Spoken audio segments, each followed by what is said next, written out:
Bienvenidos todos los niños y las niñas a un nuevo ciclo lectivo. Qué lindo. ¿A usted le gustaba cuando me arrancaban las clases? ¿Eran medio ñoños o no? ¿Querían quedarse Sí, variando? al principio de las clases sí, capaz después Sí. ya te da un poco de fiaca. ¿Sí? ¿No? Va, a mí me pasaba eso. ¿A vos? Sí, qué sé yo, sí. Ah, Sí. bueno, como siempre, hay materias que te gusten y materias que la verdad es un embole. No, pero volver a la escuela, volver al lugar con los amigos y, Y todo. eso sí. Igual lo sigas viendo fuera en vacaciones. Bueno, le vamos a preguntar a un profe. Me parece A ver bien. si le gusta empezar las clases. Sí, le gusta. Está con nosotros el profe Borda. Muchas gracias por venir, profe. Muy buenos días. Este- A mí ya me gustaba la historia desde el secundario, así que ahí tenía una excusa para volver. Para volver. ¿Tuviste un buen profe de historia en el secundario? No.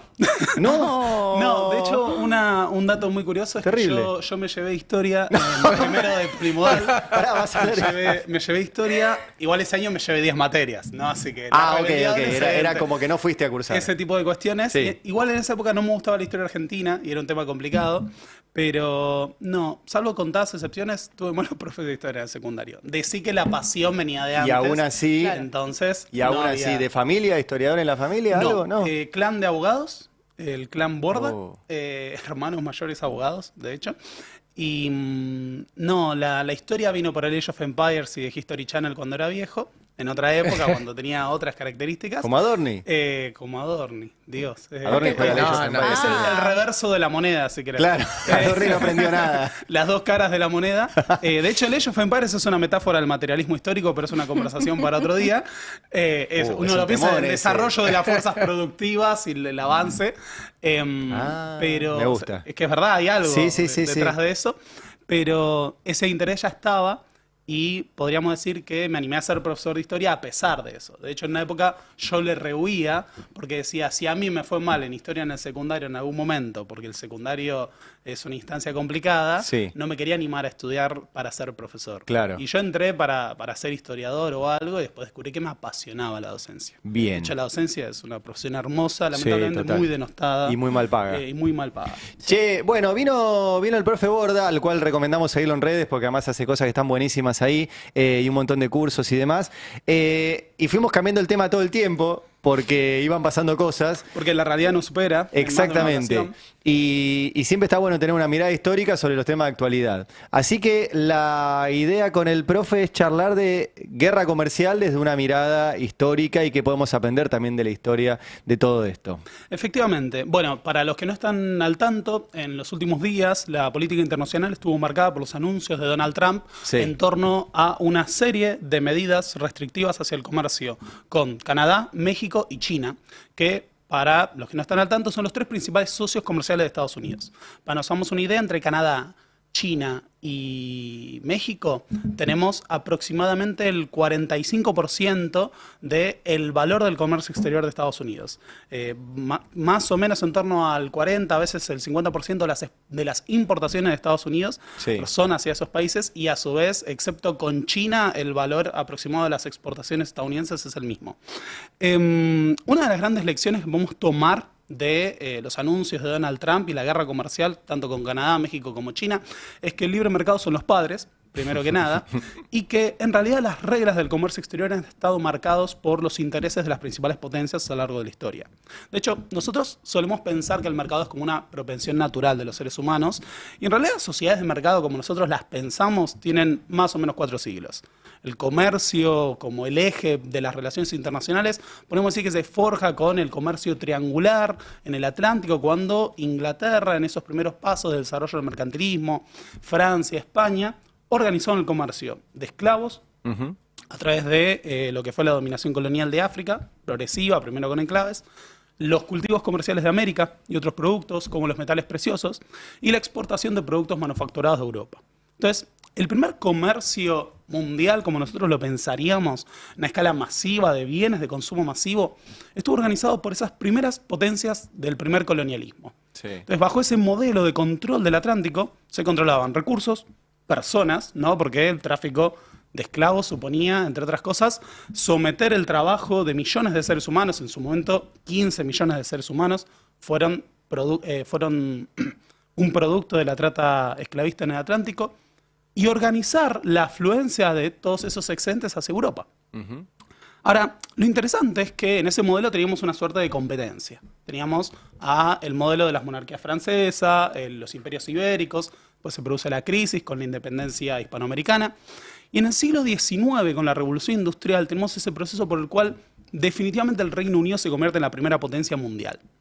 Y el Reino Unido define también una lógica del comercio, basada en lo que va a ser la libra esterlina, el patrón oro eventualmente, Sí.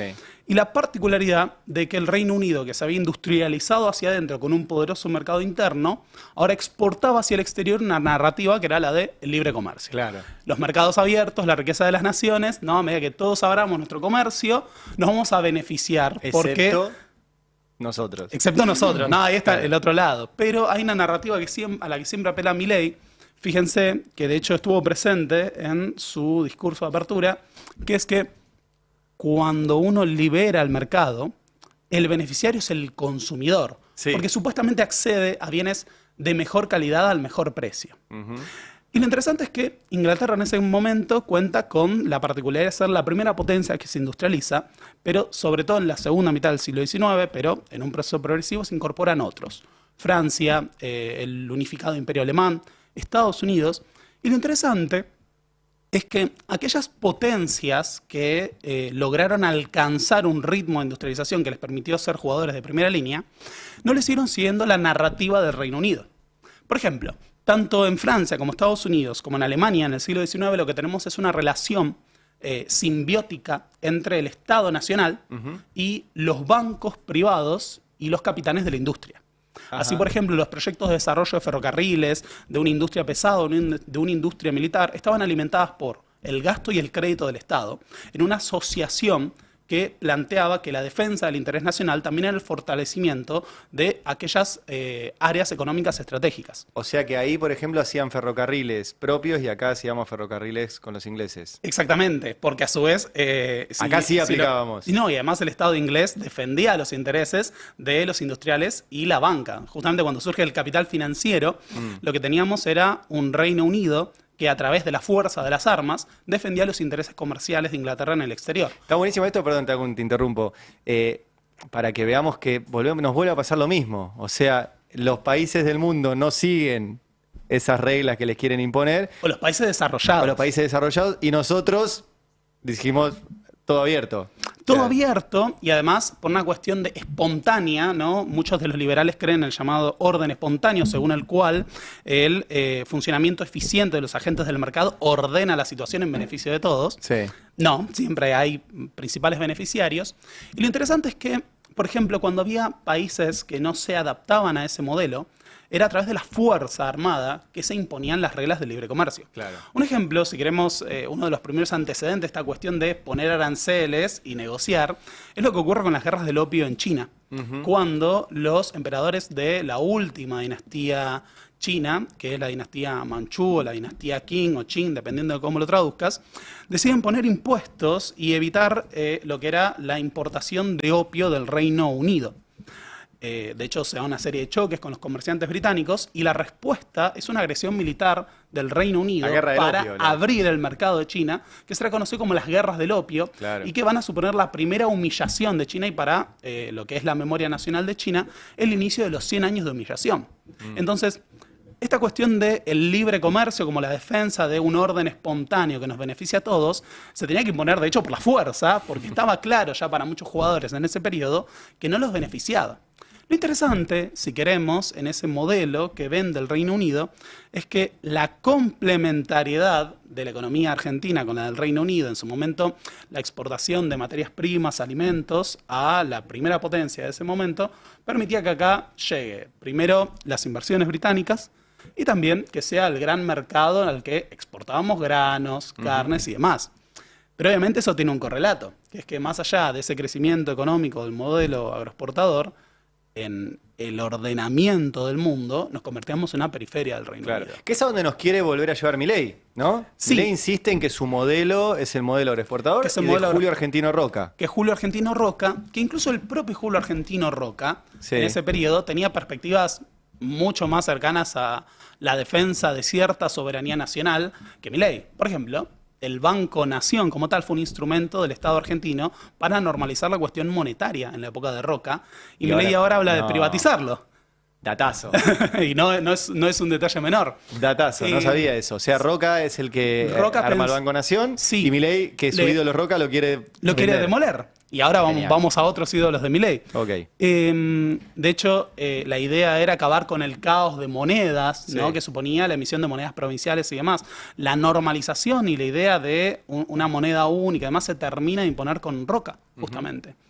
Y lo interesante del siglo XX y la emergencia de Estados Unidos es que cuando Estados Unidos asoma su cabeza como primera potencia mundial, es a partir de la crisis del ordenamiento económico del patrón oro que había marcado la hegemonía del Reino Unido.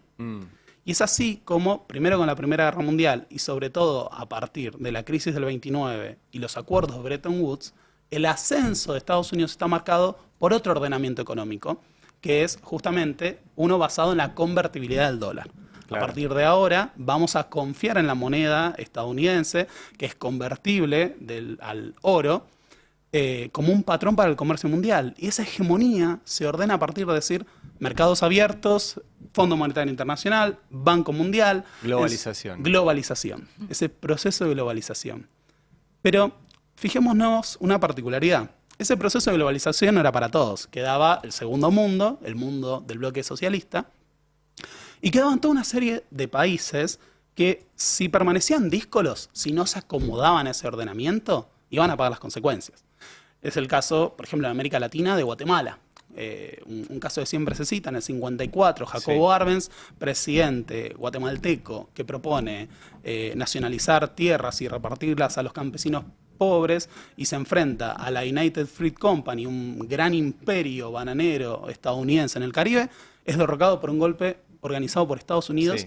y una empresa estadounidense. Siendo un tipo, les recomiendo mucho el último libro de Vargas Llosa, ¿lo leíste? Tiempos Recios. No. Cuenta todo el golpe contra Arbenz, diciendo, no era un comunista. Es que no, era un nacionalista, lo que hoy llamaríamos un gobierno nacional popular. Claro, pero era un tipo Lo básicamente- tachan de rojo, de agente soviético, Exacto. lo Y- denuncian como comunista, lo sancionan en la recientemente creada Organización de los Estados Americanos, Sí. y a partir de un boicot y un enfrentamiento y bloqueo comercial lo terminan derrocando. Exacto. Bueno, el libro de Vargas Llosa, que les recomienda más porque escribe como los dioses, aunque piensen distinto, él dice, nos re equivocamos. Porque Arbenz tendríamos que haberle dejado hacer eso, pero era un gobierno que quería parecerse a nosotros. Claro. Lo derrocamos y terminamos promoviendo un montón de revoluciones comunistas en el resto de Latinoamérica. Cuando derrocan a Arbenz en Guatemala, había un joven médico argentino como voluntario Exacto. que se llamaba Ernesto Che Guevara y que concluye que Es la re única interesante vía esa historia. para enfrentar el imperialismo era la lucha armada de Sí. esa experiencia. Estamos hablando con el profe Borda, a partir de, repito, noticia de hoy, es la noticia principal de hoy, que es la guerra comercial que acaba de desatar Estados Unidos, y mirándolo desde una perspectiva histórica para entender cuántas veces esto ya pasó, cómo nos posicionamos cuando ya pasó y cómo deberíamos posicionarnos hoy para no tener las mismas consecuencias que en el pasado. Lo interesante, si querés, a ese lugar que ocupa Argentina es que cuando Estados Unidos diseña el ordenamiento junto a los futuros miembros de la OTAN y en algún momento la Unión Europea, Argentina mantenía la postura de la tercera posición y buscaba acercarse estratégicamente a ambos bloques, ¿no? Y comerciar y tratar de exportar a ambos. De hecho, en la perspectiva de Perón de que se desarrollaría una tercera guerra mundial, pero también incluso en el segundo gobierno de Perón una misión comercial e industrial de la Unión Soviética. Sí. Ahora, es el propio Estados Unidos el que altera esas reglas del comercio mundial. Primero, cuando Nixon decreta la inconvertibilidad del dólar en el Sí. 72 y se inicia una nueva era en la cual Estados Unidos dice, bueno, el sustento de la economía mundial es el dólar y está basado en la confianza que genera el gobierno de Estados Unidos. Y a partir, sobre todo, si queremos, la gran crisis de ese ordenamiento es el primer gobierno de Trump. Nosotros tenemos que entender que el diseño del comercio exterior estuvo marcado por ese escenario de la Guerra Fría, por lo que ha sido el FMI, el GATT, después la Organización Mundial del Comercio, y que fueron reglas forjadas por Estados Unidos para acomodar el mundo a ese modelo. un modelo de mercados abiertos, un modelo en el cual el centro económico y financiero del mundo está marcado por el Banco Mundial, el Fondo Monetario Internacional, dos instituciones que históricamente representan Estados Unidos y Europa Occidental. Ahora fue Kristalina Georgieva y demás, pero siempre tenemos una presidenta del Fondo Monetario Internacional que es europea, un presidente del Banco Mundial que es estadounidense. Sí. Y lo interesante de ese ordenamiento es que esas reglas fijadas dejaron de beneficiar a Estados Unidos como único acreedor de las deudas de las demás potencias, como principal fuente de las exportaciones. Socio comercial de la mayoría de los países. O el socio que dejó de comercial de la serlo. mayoría de los países. Por ejemplo, hoy en día la mayor parte de las exportaciones industriales o la principal fuente de importaciones industriales para el resto de los países del mundo es China. Claro. A partir también de ese diseño que se inicia con el diseño de Nixon, es Nixon el que inicia el acercamiento a Mao en la década del 70. Y en ese marco lo que tenemos es la particularidad, esto me hace sentido, Sácalo tranquilo. No pasa nada. la particularidad de que Donald Trump está invalidando esos acuerdos de Bretton Woods. Y una vez más nos está demostrando que esa regla del libre comercio o del ordenamiento del comercio mundial en función de beneficiar a los clientes o a los consumidores es en realidad una ilusión que ordena las reglas del juego en función del interés de la potencia dominante. Claro. Si el Reino Unido definió el patrón oro y Estados Unidos definió el patrón dólar, lo que nos está marcando Donald Trump es que la hegemonía estadounidense ya no se puede sostener con las propias reglas que Estados Unidos marcó, que necesita de otro proteccionismo, que para competir con China es necesario de nuevo esa alianza, si queremos, que nos parecía más típica del capitalismo clásico entre un Estado nacional, su banca y los capitanes de la industria. Solo que ahora son nuevas industrias, solo que ahora es Elon Musk. Claro. Que nos demuestra con el levantamiento de los aranceles a los autos chinos, que en realidad Elon Musk puede vendernos el discurso del libre comercio, puede pretender que Milei hable de la libertad, pero el propio interés objetivo de un capitán de la nueva industria como Musk es que le pongan aranceles para protegerlo de la industria china. Porque no quieren competir en igualdad de condiciones. Claro. Y en ese marco quizás uno de los grandes problemas es que otra vez estamos aceptando una narrativa que se vende por parte de la potencia dominante, pero que no es la práctica de esa potencia.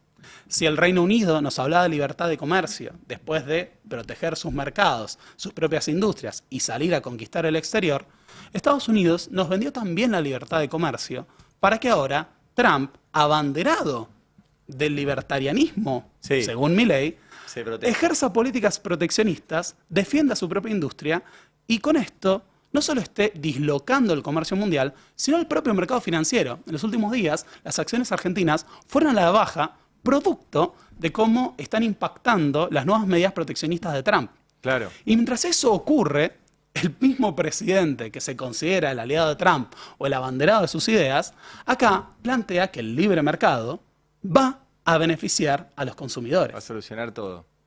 Es impresionante eso. Además, en esto recién hablábamos con Beldic de el discurso de Trump, las similitudes con el discurso de Milei, en lo simbólico, en lo cultural, en la batalla, etcétera.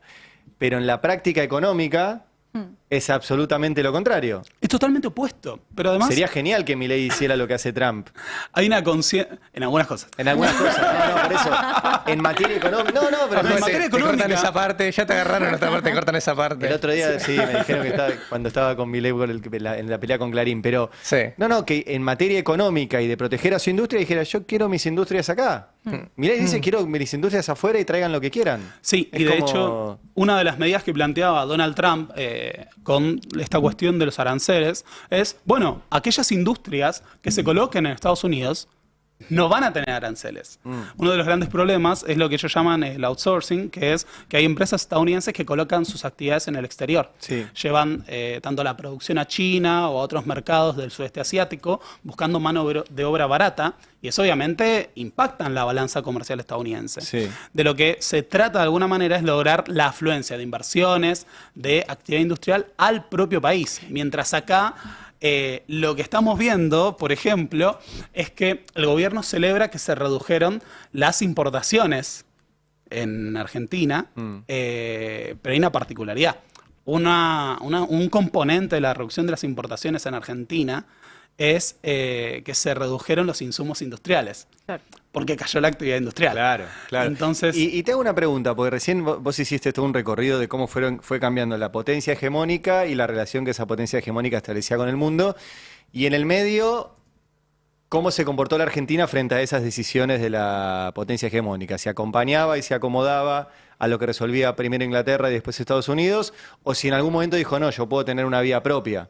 bueno, Digo, ¿cómo nos fue cuando nos acomodamos y cómo nos fue cuando tuvimos una vía propia? lo que pasó durante la era del dominio británico es que Argentina disfrutó de una coyuntura que, con altos precios internacionales de los alimentos y un flujo importante de inversiones, le permitió cierto nivel de desarrollo que lo colocaba a la delantera de los países latinoamericanos, pero sin poder ingresar al grupo de las grandes potencias.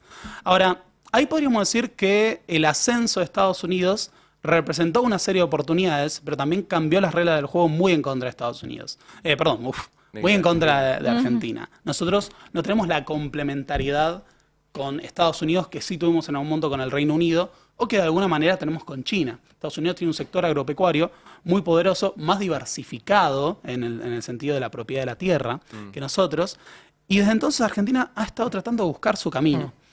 Y lo llamativo es que los momentos en que nos hemos alineado con Estados Unidos en materia de política exterior no han sido los momentos en donde se logró un desarrollo nacional propio. Por ejemplo, en los 90, ¿no? En los 90, con las relaciones carnales con Estados Unidos, nos acomodamos a las reglas de juego creadas por la hegemonía del consenso de Washington. Y la consecuencia fue la mayor crisis económica y social de nuestra propia historia en el 2001. Y ahora Milei habla justamente de esta cuestión de la oportunidad perdida en el no al ALCA. Sí. De hecho, se cumplen 20 años. Este año del no al ALCA, estamos grandes, Eso, sí, todos. Estuve ahí. Y uno de los planteos es nosotros perdimos la oportunidad de un tratado de libre comercio con Estados Unidos. Y la gran particularidad es que ese no al ALCA, en un contexto que también acompañaba con altos precios de los commodities, permitió un proceso de crecimiento que fue el último gran ciclo de crecimiento de la historia económica argentina. Entonces, tal vez no se trate de acomodarnos a las reglas que impone una potencia que después no aplica.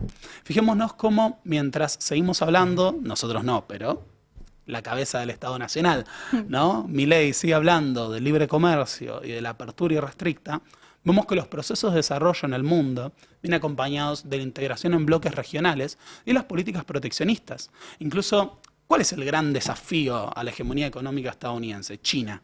¿En qué se basa el desarrollo de China? Una planificación estatal y en procesos de desarrollo industrial de largo plazo.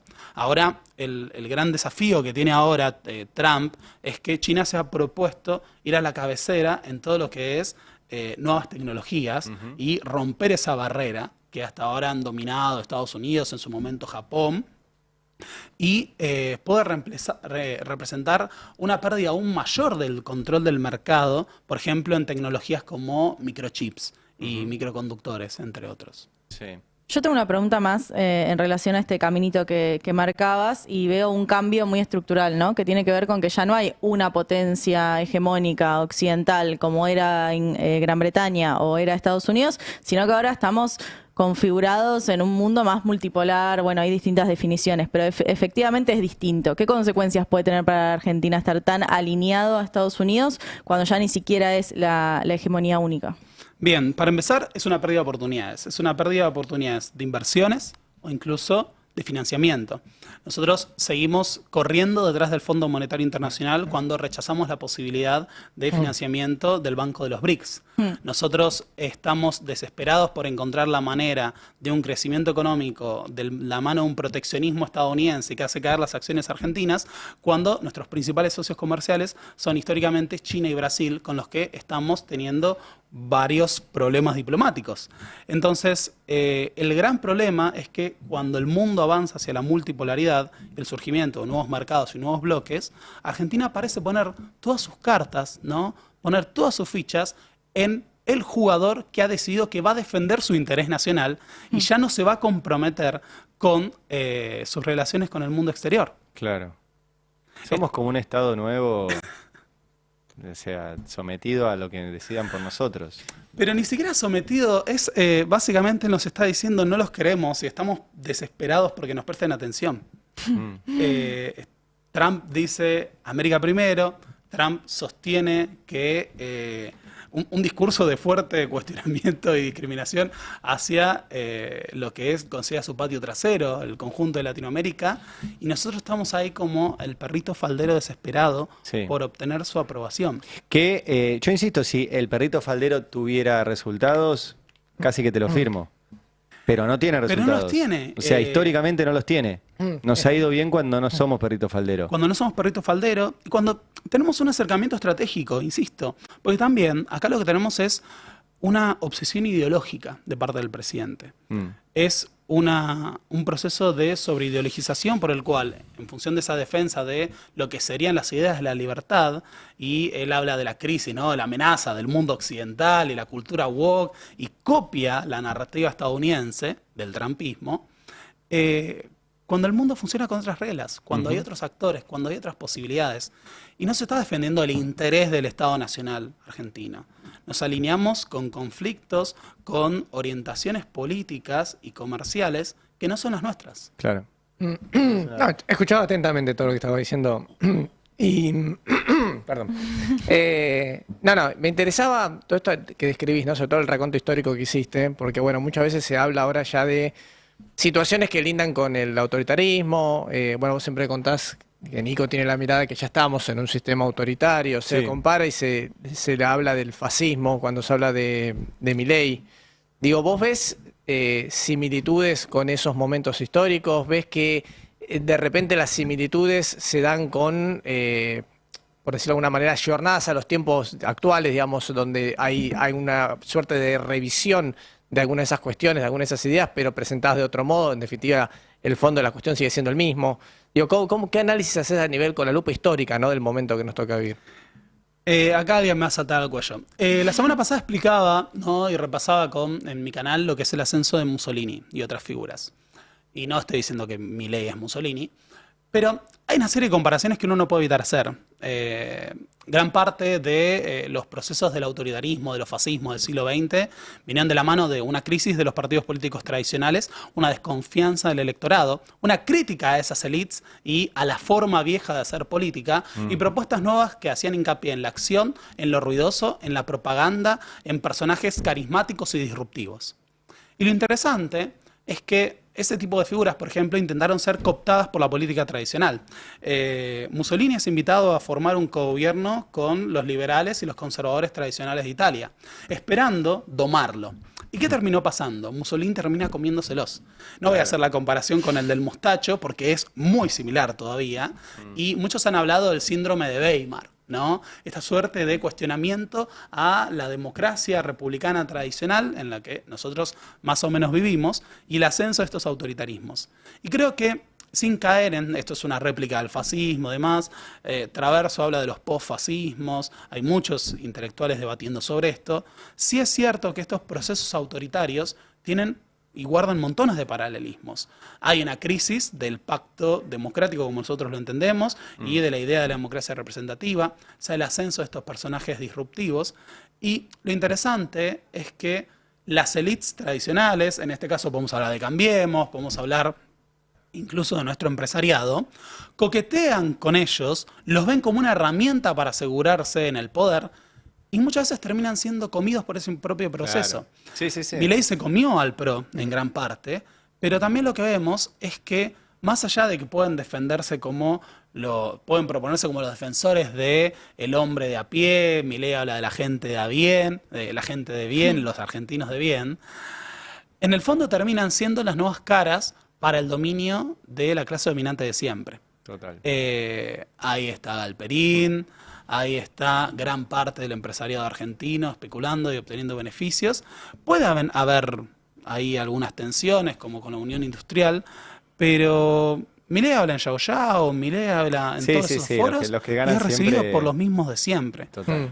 Bueno, profe, che, muchas gracias por haber... ¿Dónde te encuentran? Redes y todo eso. Me pueden encontrar como el profe Borda en Instagram Sí. y como Pablo Borda en YouTube, donde hablo de historia todas las semanas. Todo el tiempo. Ah, y sí, da todo el cursos y, tiempo. y todo. A mí me interesó el de la historia rusa, de la revolución rusa. que daba. Podemos hablar de la Revolución Rusa.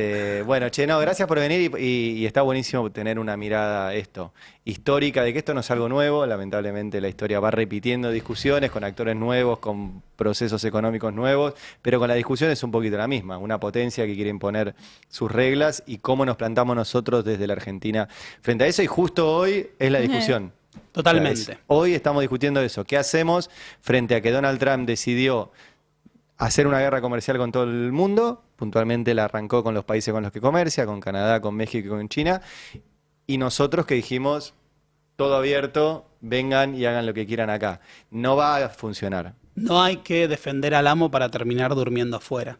Totalmente. Gracias, profe. Un placer. Che, estuvimos charlando con el profe Borda, historiador, síganlo en redes y la verdad que queríamos tener también esa mirada, aparte de la mirada periodística que sostuvimos durante gran parte del programa de hoy.